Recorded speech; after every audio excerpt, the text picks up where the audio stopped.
வருவாய் தருணமிதுவே அழைக்கிறாரே வல்ல ஆண்டவரே சுவண்டையே வருவாய் தருணமிதுவே அழைக்கிறாரே வல்ல ஆண்டவரே ஜெபிப்போம். எங்களை நேசிக்கிற நல்ல தகப்பனே, சிலுவையில் எங்களுக்காக தொங்கி மரித்தவரே, எங்களுடைய பாவங்கள், அக்கிரமங்கள், மீறுதல்களை எல்லாம் சிலுவையில் மாய்த்து கொண்டவரே, எங்களை பரிசுத்தமாக்கினவரே, உமக்கு நன்றி. ஆண்டவரே, இத்தருணத்தில் உமது பிரசங்கத்தை நாங்கள் காண இருக்கிறோம். வந்திருக்கிற மக்களை ஆசீர்வதி. கொடுக்கிற செய்தியை நீர் ஆசீர்வதித்து வழிநடத்தும். இயேசு கிறிஸ்துவின் இனிய இன்ப நாமத்தினாலே கெஞ்சி மன்றாடுகிறோம், மகிமைப்பீராக. ஆமென். ஒரு 2 கேள்விகள் உங்கள் மத்தியில் வைக்கிறேன். உலக மக்களாகிய நாம் உண்ணக்கூடிய உணவு எங்கே இருந்து கிடைக்கும்? இது முதல் கேள்வி. மளிகை கடையிலிருந்து கிடைக்கின்றார்.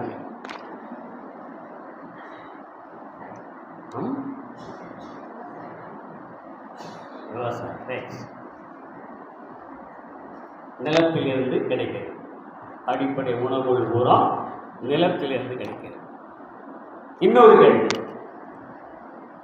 உலகத்தில் உள்ள அத்தனையும் அழிந்து போயிடும். அழியாத ஒன்று இருக்குது. அது என்னது?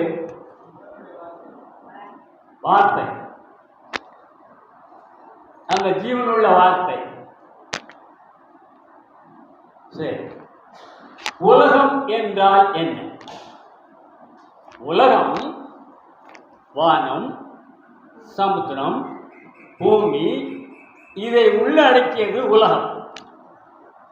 இந்த 3 வகையான தன்மையை ஆண்டவர் மனிதனுக்காகவே படைத்தார். வானத்தை படைத்தது, அங்குள்ள நட்சத்திரங்கள், நிலவு, சுடரொளியான சூரியன், இவற்றை வானத்தில் படைத்தார்.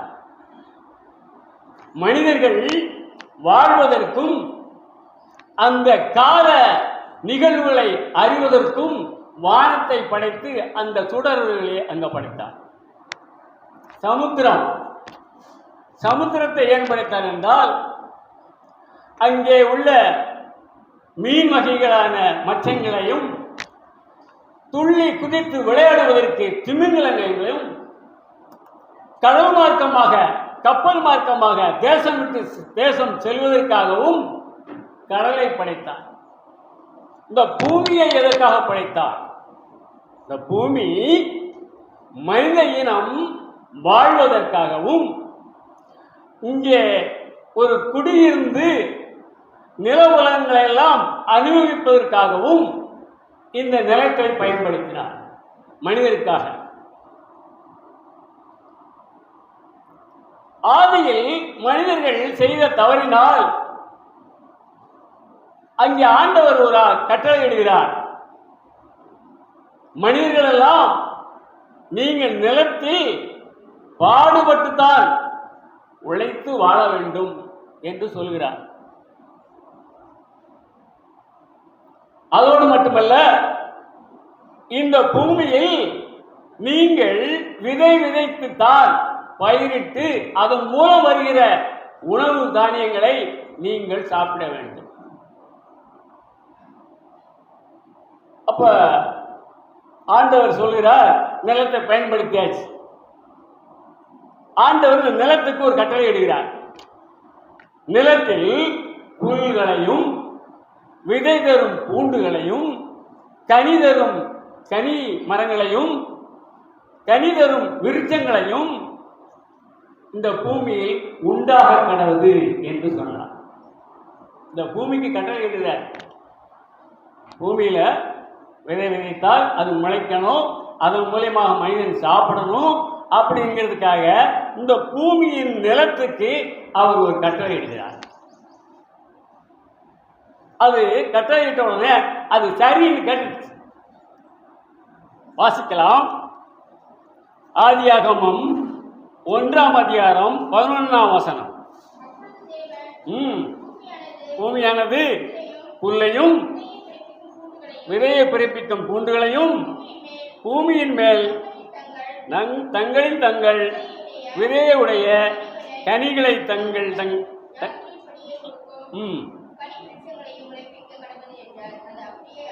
ஆமா, இப்படியெல்லாம் நீங்க செய்யணும். அந்த நிலத்துக்கு கட்டளையிடுறார்.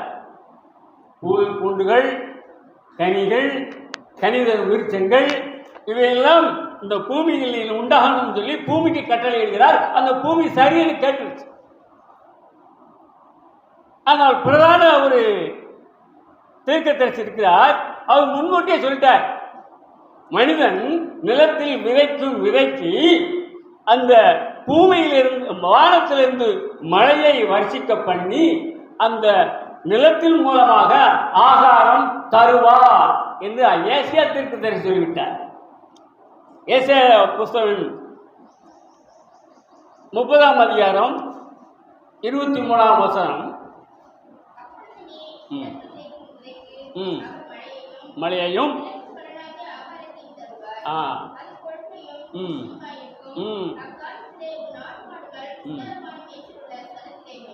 பாருங்க, நீ நிலத்தில் விதைக்கும் உன் விதைக்கு அவர் மழையை கொடுத்து இந்த நிலத்தின் மூலமாக ஆகாரங்கள் உங்களுக்கு தருவார் என்று ஏசியா தீர்க்கதரிசி சொல்லிட்டார். ஆனால் தேவன் இந்த பூமிக்கு கட்டளை இருக்கிறார், எல்லாமே முளைச்சிக்க கடவுது அப்படின்னு. அப்ப அவர் சொன்ன அது செய்யணும்ல. இந்த பூமி இன்னைக்கு வரைக்கும் இந்த பூமியில ஒருத்தன் விதை விதித்தால் முளைத்து கொண்டு அது ஆகாரம் நமக்கு தந்து கொண்டு இருக்கிறது. அவர் சொன்ன வார்த்தையின் மூலமாக தேவன் என்ன சொன்னாரோ அது இன்றைய வரையும் நடந்து கொண்டுதான் இருக்கிறது. ஆதியில விவசாயம் இருந்தது, இப்ப விவசாயம் விஞ்ஞான முறையில் வந்துருச்சு. இருந்தாலும் இந்த நிலத்தின் மூலமாக பயிர் விளைந்து பூவாகி காயாகி கனியாகி விதை தரும் செடிகளாகவும் மரங்களாகவும் மனிதனுக்கு ஆகாரமாக நவதானியங்களையும் உற்பத்தி செய்து கொண்டிருக்கிறது. வாசிக்கலாம்.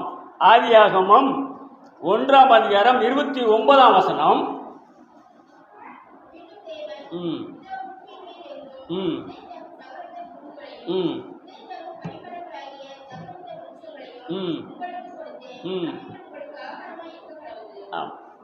அவர் கட்டளையிட்டாரு. கட்டளையிட்டபடி மனிதன் விதைத்தான். பூமியில் எங்கும் அது அவர் சொன்ன சொல் பிரகாரம் ஆகாரம் அந்த பூமியிலிருந்து நமக்கு கிடைக்கும்.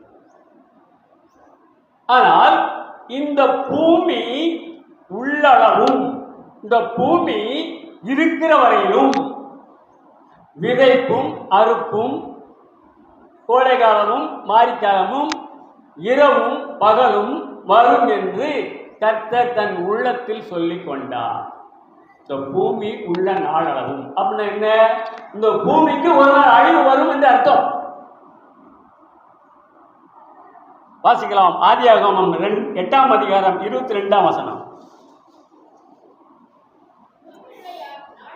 பூமி உள்ள நாளளவும் விதைப்பும் அறுப்பும் சீதளமும் உஷ்ணமும் கோடைக்காலமும் மாரிக்காலமும் பகலும் இரவும் ஒழிவதில்லை என்று தன் உள்ளத்தில் சொல்லிக் கொண்டார். ஏன் வெளிப்படையாக சொல்லல? ஆனால் இது ஒரு நாளைக்கு அழியும். இந்த பூமி ஒரு நாளைக்கு நொறுங்கும், முறியும், அசையும் என்று அவருக்கு தெரியும். ஆனால் அதன்படி இன்று நடந்து கொண்டே இருக்கிறது. நேற்று பார்த்தா மியான்மர் நகரத்தில் பயங்கர நாளாக இருக்கும். 7.7 ரிக்டர் அளவுங்கிறாங்க.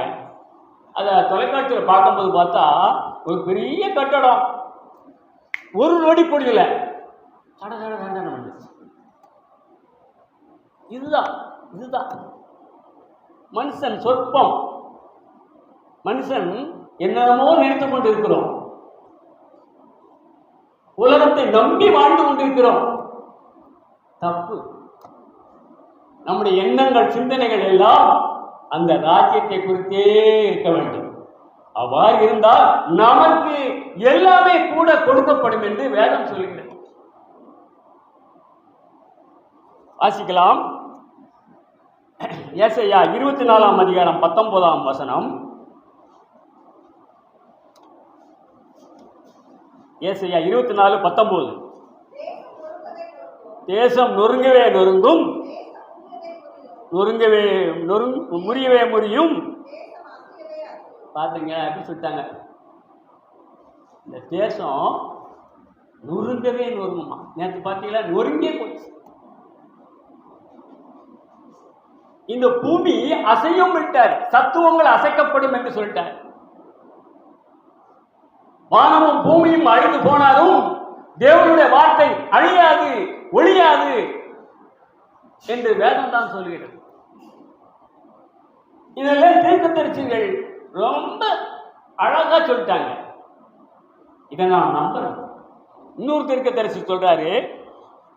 யோவேல் தீர்க்கதரிசியின் புஸ்தகம் 2 அதிகாரம் 10 வசனம். யோவேல் 2:10. அவைகளுக்கு முன்பாக பூமி அதிரும், வானங்கள் அசையும், சூரியனும் சந்திரனும் இருள் கூடாது, நட்சத்திரங்கள் ஒளி மங்கும். இதெல்லாம் சத்திய வேதாகமத்தில் தான் சொல்லியிருக்கு. வாசித்து கொண்டு தான் இருக்கிறோம். இது ஒரு நாளைக்கு நடக்கும் என்று நான் நம்பணும். நம்பித்தான் ஆகும். ஏன்னா உலகத்தில் ஆங்காங்கே பயங்கரமான விபரீதங்கள் நடந்து கொண்டே இருக்கிறது என்பதை நாம் உணர வேண்டும். தீ, காட்டு தீ மழமழமழன்னு பரவி கொண்டே, அந்த நரகத்தில் தான் எரியா அக்கினி என்று நாம் கேள்விப்பட்டோம், படித்தோம். இந்த பூமியிலே எரி சக்தி ரொம்ப, காடுகள் எல்லாம் கண்டமாக எரிஞ்சுக்கிட்டு. ஆக நாம் எல்லாம் ஜாக்கிரதையாக இருக்கோம்.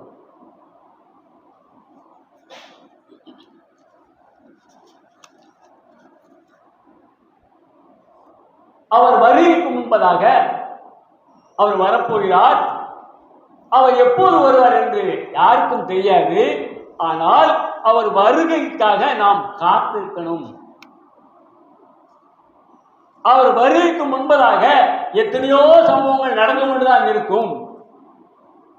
இருந்தாலும் கர்த்தருடைய பிள்ளைகளாக நாம் அவருடைய வருகைக்காக காத்திருக்கணும். ஒரு விவசாயி நிலத்துல விதையை ஊன்றி அவன் என்ன செய்கிறான்? மழையை எதிர்பார்க்கிறான். ஆண்டவரிடத்துல கேட்கிறான், விதை விதைத்து விட்டேன், எனக்கு மழையை பெய்ய பண்ணுங்க என்று. ஒரு விவசாயி அந்த மழைக்காக காத்திருக்கிறது போல தேவனுடைய வருகைக்காக நாம் காத்திருக்க வேண்டும். ஒவ்வொரு உள்ளத்திலும் அது இருக்க வேண்டும். யாக்கோபின் புஸ்தகம் 5 அதிகாரம் 7 வசனம்.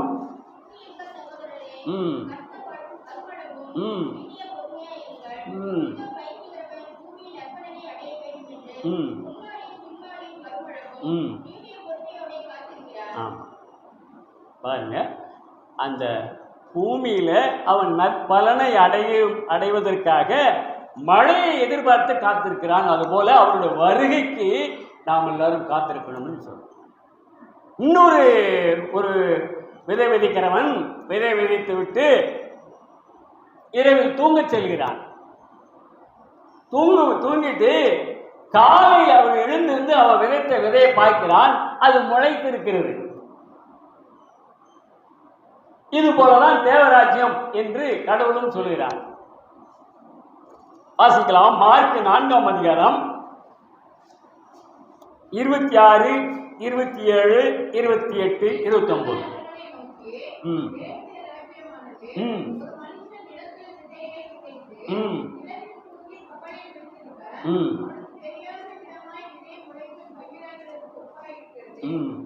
படி அனுப்ப. ம் ம் ம் ம் ம் அனுப்புகிறான் என்றார். பார்த்துக்கோ. ம் ம் ம் ம் போதும். இல்லை அது வேண்டாம், அதுக்கப்புறம் வேண்டாம். இந்த இதுதான் ஒரு விதை விதைத்து தூங்கச் செல்கிறான். இரவில் அவனுக்கே தெரியாம தானாக முளைக்கிறது என்றால் தானாக முளைக்கிறது என்பது கிரியை, தேவனுடைய கிரியை. ஒரு திடமுள்ள ஒரு விதையை, ஒரு பீர்க்க விதை, ஒரு சுர விதை எடுத்து ரெண்டும் ஒன்றும் நம்ம நிலத்தில் ஊன்றோம்.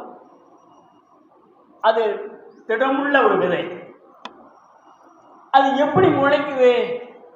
நம்ம மந்திரமா சொன்னோமா, ஏன் முளைச்சிருமா, ஏன் முளைச்சிரு அப்படின்னு சொன்னால் எடுபடாது. அவர் அன்னைக்கு சொன்ன வார்த்தை தான், இந்த பூமியில் இவையெல்லாம் முளைக்க கடவுது என்று அவர் சொன்ன வார்த்தையின்படி இன்று யார் விதை விதைத்தாலும் அது காலையில் பார்க்கும்போது முளைத்திருக்கிறது.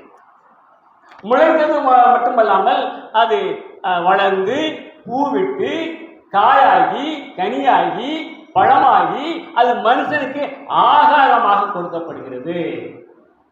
இது தேவ நியதி. இதான் சொல்லிட்டார்ல, இந்த விதைப்பும் அறுப்பும் ஒழியாது என்று சொன்னார் இல்லையா, அதுதான். இது மாறவே மாறாது. அது நல்லவன் விதைத்தாலும் சரி, கெட்டவன் விதைத்தாலும் சரி, விதைத்த விதைக்கு பலன் தருகிறவர் இயேசு கிறிஸ்து. அப்போஸ்தலனாகிய பவுல் சொல்கிறான், நாம் மோசம் போகாதபடிக்கு விழிப்போடு எச்சரிக்கையாக இருங்கள். மனிதன் எதை விதைக்கிறானோ அதே அறுப்பான் என்று பவுல் சொல்கிறான். எதை விதைக்கிறானோ அதே அறுப்பான். சோளத்தை விதைத்தா சோளத்தை தான் அறுப்பான், நெல்லை விதைத்தா நெல்லத்தான் அறுப்பான். எதை விதைக்கிறானோ, வாழ்க்கையில் நாம் நல்ல கருத்துள்ள காரியங்களை மனிதர்கள் மத்தியில் விதைக்கும் பொழுது அந்த கருத்து நமக்கு அது பிரயோஜனப்படுகிறது. தீமுள்ள காலத்தை நாம் ஒருத்தனுக்கு சொன்னால் அந்த தீமை நமக்கு வந்துவிடும். ஆண்டவர் சொல்லியிருக்கிறார், பட்டயத்தை எடுக்கிறவன் பட்டயத்தால் அழிவான் மடிவான் என்று. இன்றைக்கு அப்படித்தான் இருக்கு. ஒரு எதிராளியை ஒருத்தன் கொலை செய்து விடுகிறான் கத்தியை வைத்து. அந்த எதிராளி கொலையினாலே செத்து போயிடும். ஆனால் அவனுடைய மனைவி அவள் இடத்தில் இருக்கிற குழந்தையாக இருக்கும் பொழுது அவனை வளர்த்து வருகிறாள். வளர்த்து அவள் நல்ல எண்ணம் இருந்தால் அது மன்னித்து விடுவாள். அவளுக்கு துஷ்ட எண்ணம் இருந்தால் என்ன செய்வா? அடே அவன் தாண்டா உன்னை உங்க தகப்பனை விட்டுனது அவன் தாண்டா, பார்த்துக்குவோம். நான் அம்மா ஒரு கத்தியை ஒரு அருவாளை தரைஞ்சி வச்சிருக்கேன், வெட்டி தீர்த்து. அவன் அதே செஞ்சிடறான். எங்க அப்பாவை நீ வெட்டினீங்க, மறைமுகமா இருந்து வெட்டிட்டான். கத்திக்கு கத்தி, அருவாளுக்கு அரிவாள். கடவுள் சொன்ன வார்த்தை அது. பட்டயத்தை எடுப்பவன் பட்டயத்தால் மடிவான். சரி,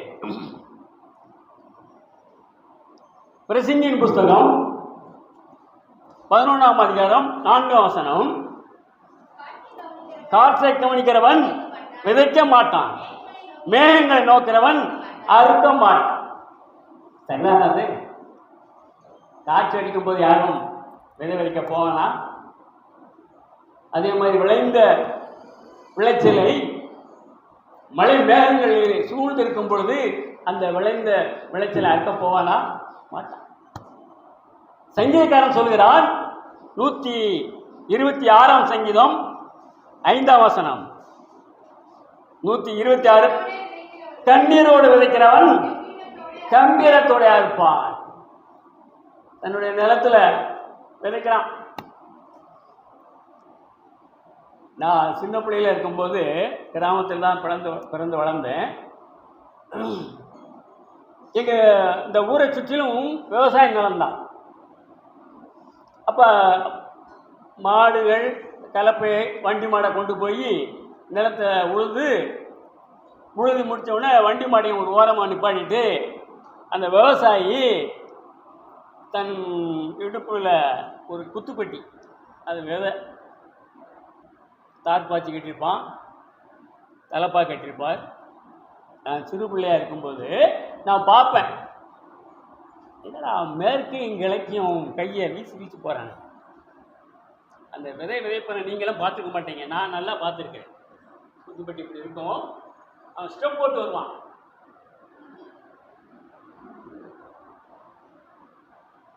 அந்த விதை ஒரு இடம் பாய்ச்சி இல்லாமல் விழுந்துடும் அந்த நிலத்துக்குள்ளே. என்னடா இந்த ஆளு மேற்கையும் கிழக்கையும் நடந்து போய்கிட்டு இருக்காரு, என்ன ஏதுன்னு பார்ப்போம்னு நான் போவேன். ஆனால் அவர் அந்த குத்துப்பட்டிக்கிற விதையை எடுத்து தூவார். நம்ம போய் பக்கத்தில் போனோம், அப்போ அப்படி சத்தம் போட்டுவாங்க, ஏய் சின்ன பையன் வர, போட்டு போட்டு போட்டு போட்டு. அது மாதிரி விதையை விதைத்தார்கள், அது உள்ள பலனை நாம் சாப்பிட்டு கொண்டிருக்கிறோம். அந்த மழையை நம்பி விதைக்கிறார்கள். சில பேர் மனசுல சந்தேகம் வந்து கண்ணீரோடு விதைக்கிறான். ஆண்டவரே, நான் இன்று விதைக்கிறேன், இந்த விதை ஒன்றும் சோடை போகாமல் எல்லாமே முளைக்க வேண்டும் என்று அவன் விதைக்கிறான். ஆனால் விதைத்த விதை அத்தனையும் பழுகி பெருகிறது. அதுக்கப்புறம் அவன் ரொம்ப சந்தோஷத்தோட இருக்கிறான் என்று சங்கீதத்தில் நம்ம வாசிக்கிறோம்.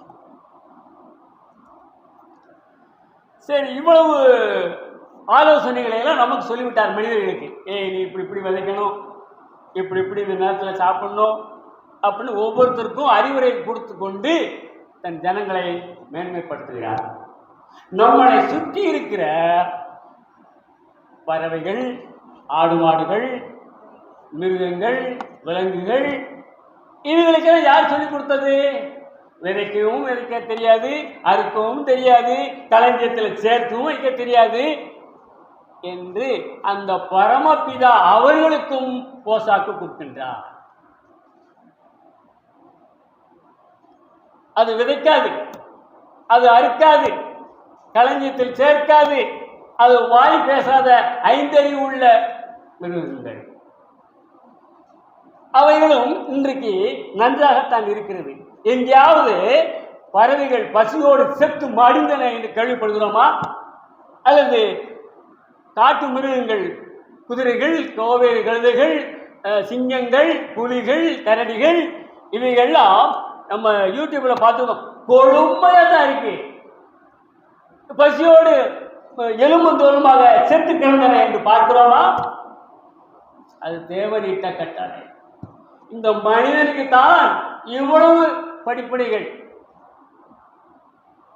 ஆகாயத்து பறவையை கவனித்து பார், விதைப்பதில்லை, அவை அறுப்பதில்லை. ஆகாயத்து பறவையை கவனித்து பார், விதைப்பதில்லை, அவை அறுப்பதில்லை. அவைகளை பிழை போட்டும் பரமபிதா, அவைகளை பிழை போட்டும் பரமபிதா நம்மை அனுதினம் அற்புதமாய் நடத்திடுவார். நம்மை அனுதினம் அற்புதமாய் நடத்திடுவார்.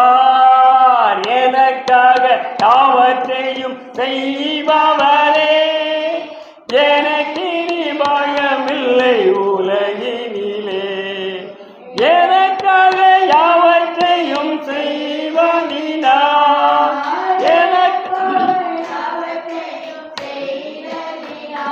நான் ரட்சிப்பின் பாத்திரம் ஏந்தி தொழுதிடுவேன்.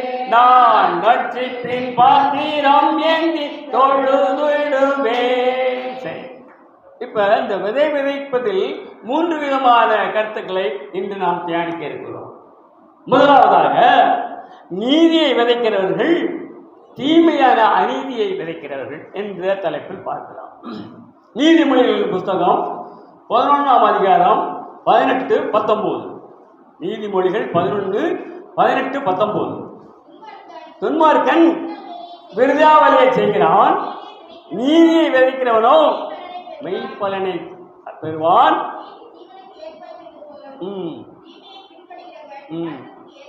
ஆமா, நம்ம நீதியின்படி நடந்தால் அது நித்திய ஜீவனுக்கு கொண்டு போய் சேர்த்து விடும். துன்மார்க்கன், தீமை செய்கிறவன், இடைஞ்சல் செய்கிறவன், இடையூறு செய்கிறவன், மனிதனுக்கு விரோதமாக பொய் பேசுகிறவன், அவன் மரணத்துக்கு ஏதுவாக இருக்கிறான் என்று வேதம் சொல்கிறது. ஓசியா தீர்க்கதரிசியின் புஸ்தகம் 10ஆம் அதிகாரம் 12ஆம் வசனம். ஓசியா 10:12.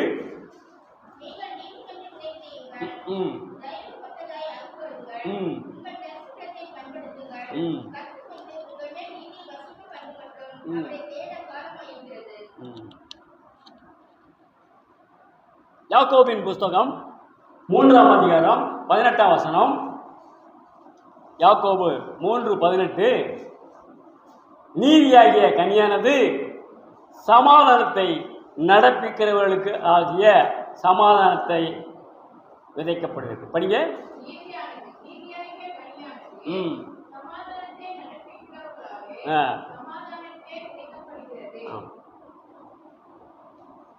நீதியின்படி நடக்கிறவர்களுக்கு சமாதானம், அநீதி தீமையை படி நடக்கிறவர்களுக்கு மரணம் என்று சொல்லப்பட்டது.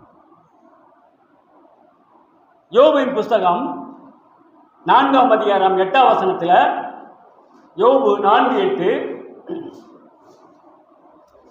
அநியாயத்தை உழுது தீவினையை விதைத்தவர்கள் அதையே அறுப்பார்.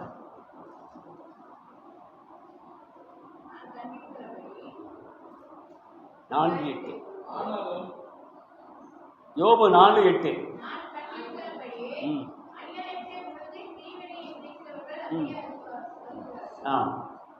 அதே வசனம் நீதிமொழிகள் 22:8. நீதிமொழிகள் 22:8.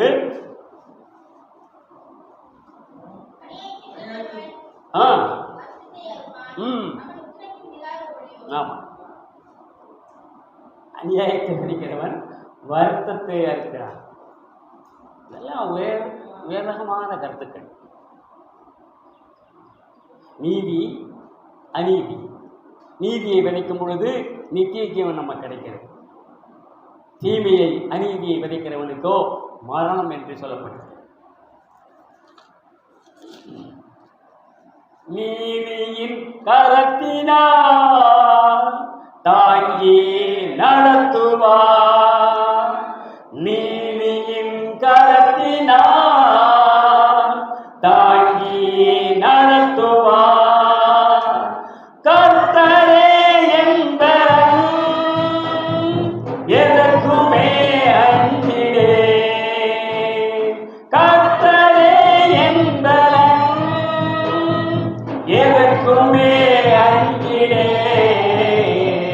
ஜெயங்கொடுக்கும் தேவனுக்கு கோடி கோடி தோற்றம், வாழ்வழிக்கும் இயேசு ராஜாவுக்கு வாழ்நாளெல்லாம் தோற்றம். அடுத்ததாக மாம்சத்திற்கென்று விதைக்கிறவன் ஆவிக்கென்று விதைக்கிறவன் என்ற தலைப்பில் பார்க்கலாம். அப்போஸ்தலனாகிய பவுல் கூறுகிறார், கலாத்தியர் நிறுவனத்திலும் 6ஆம் அதிகாரம் 8ஆம் வசனம். கலாத்தியர் 6:8. சரி. ஆமா, இந்த மாம்சம் பலவீனம் உள்ளது, ஆவியோ உற்சாகம் உள்ளது என்று வேதம் சொல்லுகிறது. நம் மாம்சத்தின் பிரகாரமே சிந்தித்துக் கொண்டிருக்கக்கூடாது, அது அழிவைத்தான் கொண்டு வந்து சேர்க்கும் என்று நாம் பார்க்கிறோம். மத்தேயு 26ஆம் அதிகாரம் 41.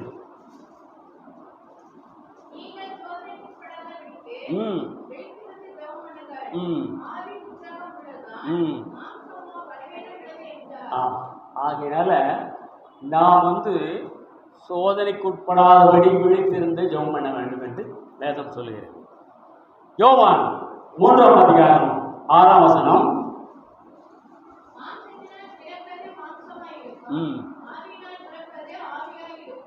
யோவான் 6:63.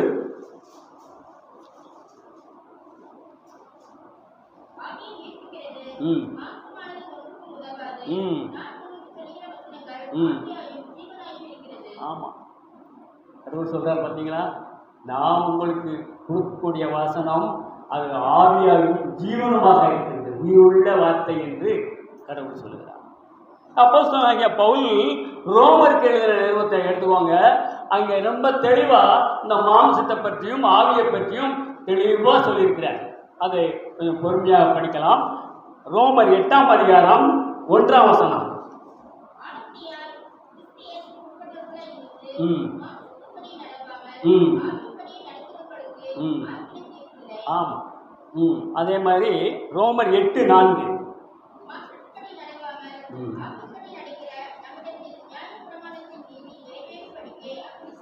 இப்போ மேலும் ரோமர் 8:5, 6, 7, 8. ம் ம் சிந்திக்கிறார்கள். மாம்ச சிந்த மரணம் 7. ம் ம் ம் 8. 13ஆம் வசனம். ம் ம் ம் 14.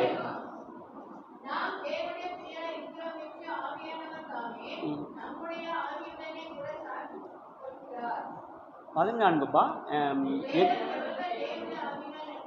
ஹலோ, அவர்கள் தேவனுடைய புத்திரர் என்றான தேவனுடைய ஆவியின்படி நடக்கிறவர்கள் தேவனுக்கு பிள்ளைகளாக நாம் மாறுகிறோம் என்று அப்போஸ்தலனாகிய பவுல் சொல்கிறார். 1 கொரிந்தியர் 15ஆம் அதிகாரம் 44ஆம் வசனம். 1 கொரிந்தியர் 15:44. ஜென்ம சரீரம் விதைக்கப்படும், ஆவிக்குரிய சரீரம் எழுந்திருக்கும். ஜென்ம சரீரமும் உண்டு, ஆவியுடைய சரீரமும் உண்டு. ஆக மாமிசத்திற்கென்று நாம் வாழாமல் ஆவிக்கென்று நாம் வாழ்வதனால் நாம் கர்த்தருடைய புத்திரர்களாக மாறிவிடுகிறோம் என்று வேதம் சொல்கிறது. ஆவியின் வரங்களினால் என்னையும் நிரப்பிடுமே, எழுந்து ஜொலிக்க என்னை ஊற்றும் இந்த வேளையிலே, எழுந்து ஜொலிக்க என்னை ஊற்றும் இந்த வேளையிலே, ஆவியானவரே, அன்பின் ஆவியானவரே, எப்போவாரும் இறங்கி வாரும் எங்கள் மத்தியிலே, எப்போவாரும் இறங்கி வாரும் எங்கள் மத்தியிலே. அடுத்ததாக சிறுக விதைக்கிறவர்கள் சிறுக அறுப்பார்கள், பெருக விதைக்கிறவர்கள் பெருக அறுப்பார்கள் என்று நாம் வாசிக்கலாம். 2 கொரிந்தியர் 9ஆம் அதிகாரம் 6ஆம் வசனம்.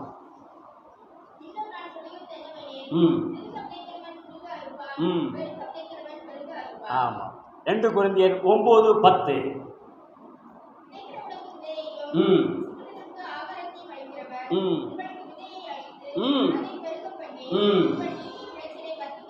ஆமா, உங்களுக்கு விதைக்கிறதுக்கு விதையும் தந்து புசிக்கிறதுக்கு ஆகாரத்தையும் கொடுக்குறேன், விதையும் கொடுக்குறேன் என்றெல்லாம் எவ்வளவு ஆறுதலான வார்த்தையை சொல்லிக் கொண்டிருக்கிறார்.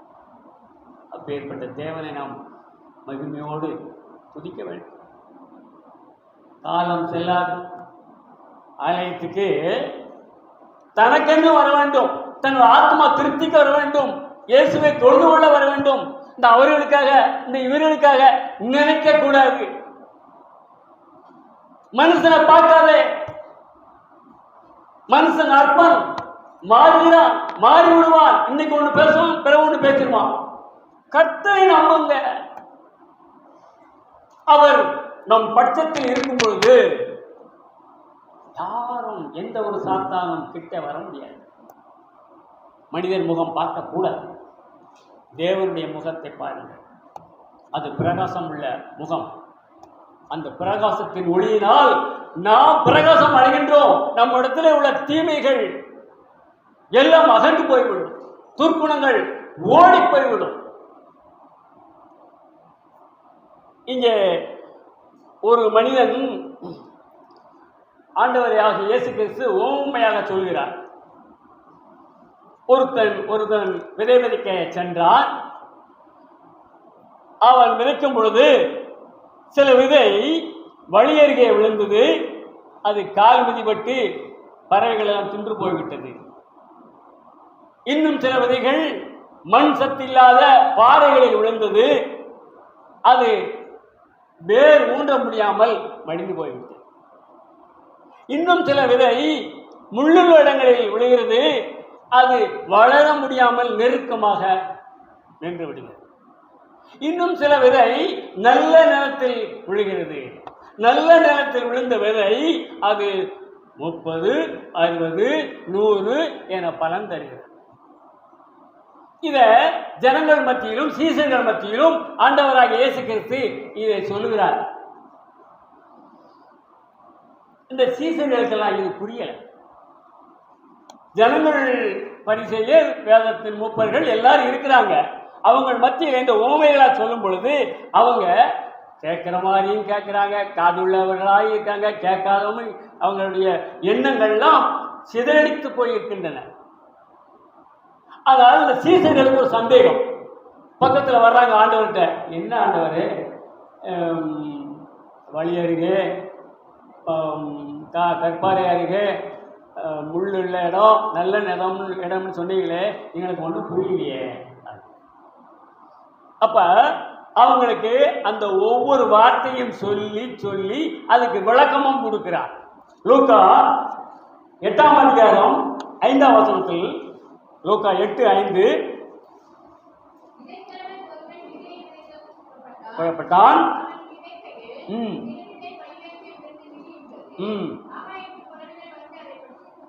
ஆமா அப்படின்னு சொன்னாங்களா. இதுக்கு பதில் கொடுக்கணும். 8ஆம் அதிகாரம் 12ஆம் வசனத்தை அதுக்கு பதில் கொடுக்குறாரு பாருங்க.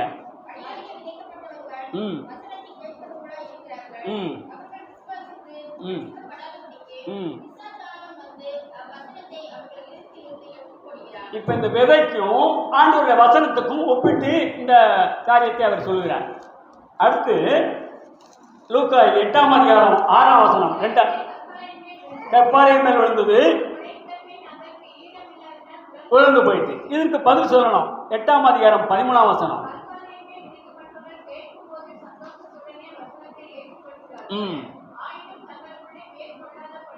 சரி, ஆமா, வசனங்களை தன் இதயத்துக்குள்ள பதிய வைக்காம இருக்கிறதுனால அது கற்பாறையில் விதைத்த விதை போல ஆகிறது. மூன்றாவதாக லூக்கா 8ஆம் அதிகாரம் 7ஆம் வசனம். இதுக்கு பதில் சொல்றாரு 8:14.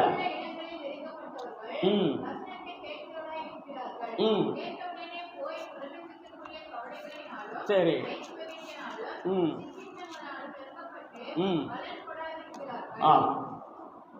இப்ப லூக்கா 8ஆம் அதிகாரம் 8ஆம் வசனம், நல்ல நிலத்தில் விழுந்தது, முளைத்தது.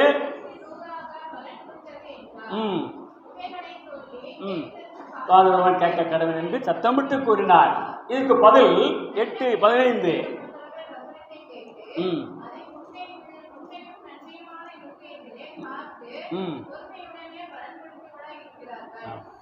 இப்ப நல்ல நிலத்தில் விழுந்த விதை பற்றி வசனத்துக்கு ஒப்பிடுகிறாரு.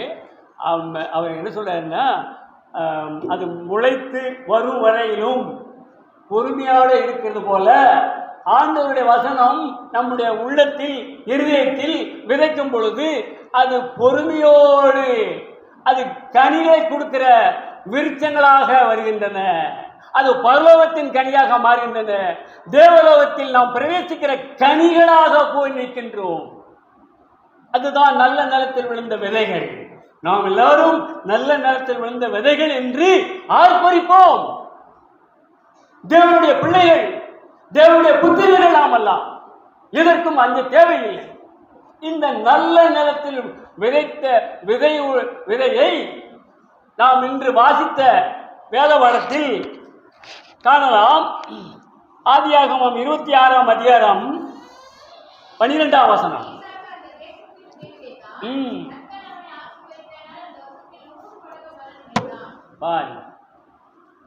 கர்த்தர் ஈசாக்கோட இருந்தார், அவங்க அப்பா ஆபிரகாமோட இருந்தார். அவனுக்கு கொடுத்த வாக்கு தத்தங்களை எல்லாவற்றையும் ஈசாக்குக்கும் கொடுத்தார். உங்க தகப்பனார் என்னுடைய விதிகளையும் என்னுடைய நியமங்களையும் என்னுடைய கற்பனைகளையும் என்னுடைய நியாய பிரமங்களையும் கீழ்ப்படித்தார்ப்பா அப்படின்னு ஈசாக்கிட்ட சொல்றாரு கடவுள். ஆகையினால உன்னை நான் வானத்து நட்சத்திரங்களைப் போல பிரகாசிக்க பண்ணுவேன், உன்னுடைய சந்ததியை அவ்வாறு விளங்க செய்வேன், உன்னுடைய சந்ததி இந்த தேசத்தை ஆளும் என்று சொல்கிறார். ஆபிரகாம் காலத்தில் உள்ள பஞ்சத்தை போல ஈசாக்கின் காலத்தில் ஒரு பெரிய பஞ்சம் வந்தது. அப்ப அவன் தன் மனைவியை கூட்டிக் கொண்டு ஆண்டவரே சொல்ற, நீ எகிப்துக்கு போக வேண்டாம், நீ கேராருக்கு போ என்று சொல்லுகிறார். அவன் ஆண்டவருக்கு சொல்லுக்கு கீழ்ப்பிடித்து கேராருக்கு போகிற. கேரார் அது யாரு? பெலிஸ்தர்கள் ஆளு கொண்டுகின்ற இடம். அபிமெலேக்கு அதனுடைய ராஜாவாக இருக்கிறார். இந்த இஸ்ரவேலர்களுக்கும் பெலிஸ்தர்களுக்கும் பெரிய பகை. அவங்க களவு செய்வான், திருடு செய்வான், வீரம் உள்ளவன், கொடூர குணம் உள்ளவன் பெலிஸ்தர். அதனுடைய ராஜா அபிமெலேக். இங்கே ஆண்டவர் போய் ஈசாக்க போய் அங்கே உழைக்க சொல்லி போறார். அங்கே போயாச்சு. ஈசாக்கும் தன் மனைவியாக ரெபெக்காளும் போயாச்சு. கர்த்தர் அவனோடு கூட இருந்து அவனுக்கு பல ஆசீர்வாதங்களை சொல்லி கொடுக்கிறார். அங்கே கேராரிலே வெகு நாள், ரொம்ப நாள் தங்கி இருக்கிறான். அப்பொழுது அந்த ராஜாவிடம் சொல்லியிருக்கிறான், இவள் யார் என்று கேட்கும் பொழுது இவள் என் சகோதரி என்று சொல்லிவிடுகிறான். மனைவிய சகோதரி என்று சொல்லுகிறான்.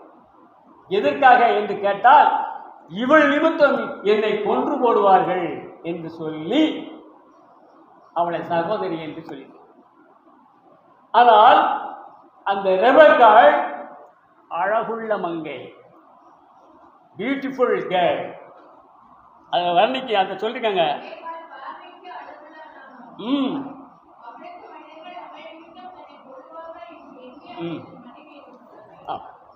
இப்ப அவ அழகா இருக்கிறதுனால அவனுக்கு கொஞ்சம் பயந்தான். வீட்டுக்குள்ளே 2 பேர் இருக்கிறாங்க. 2 பேரும் கணவன் மனைவிங்கும் போது ஒரு விளையாட்டு விளையாண்டு கொண்டு இருக்கிறார்கள். இதை ராஜா ஒளிந்து, அதாவது அதை அப்படிதான் சொல்லணும், சன்னல் வழியை எட்டி பார்க்குறான். அபிமெலேக்கு ராஜா சன்னல் வழியை எட்டி பார்க்குறான். அப்போ அவங்க 2 பேரும் விளையாண்டு கொண்டிருப்பதை பார்த்த உடனே அவன் கூப்பிடுறான். ராஜா யாரை கூப்பிடுறான்? ஈசாக்கை கூப்பிடுறான். என்னப்பா நீ சகோதரின்னு சொன்னியே, விளையாட்டுக்கு இருக்கியே, உன் மனைவி தான். அப்படியும் அவன் என்ன சொல்றான்? பயந்தனோடு சொல்றான், என்னை கொண்டு போடுவாள் நினைத்துத்தான் நான் சகோதரின்னு சொல்லுவேன். நல்ல காரியம் பண்ணப்போ என்னுடைய மனிதர்கள் உன்னுடைய மனைவியை தவறாக பயன்படுத்தினால் இந்த பாவமும் பழியும் எங்கள் மேல் சாருமப்பா, நீ ஏன் இப்படி செய்தாய் என்று அவன் மேல் இரக்கம் கொண்டு தன்னுடைய ஆட்களுக்கு கட்டளை எடுக்கிறான். ஈசாக்கையும் அவன் மனைவி ரெபெக்காளையும் எவன் ஒருவன் தொட்டாலும் அவன் கொல்லப்பட கடவன் என்று ஒரு ஆணை கொடுத்தான்.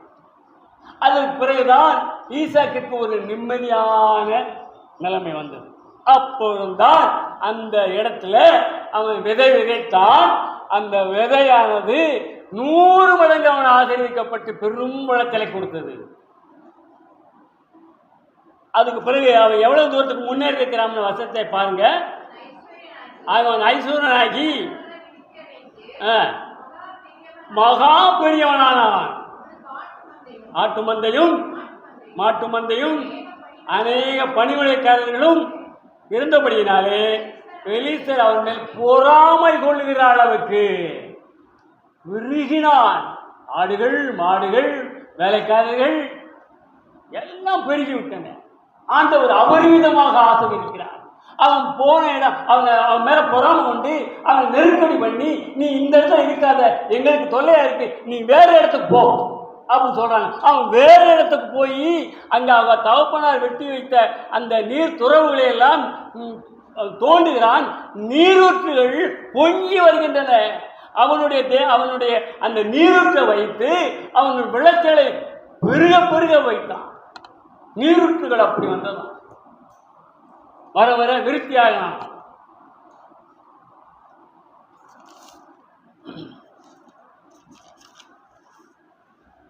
வற்றாத நீரூற்றாய் ஓட செய்வி, வளமான தோட்டமாக மாற்றுகிறீ.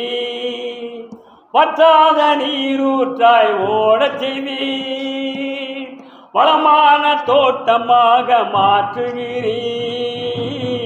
வளமான தோட்டமாக மாற்றுகிறீ.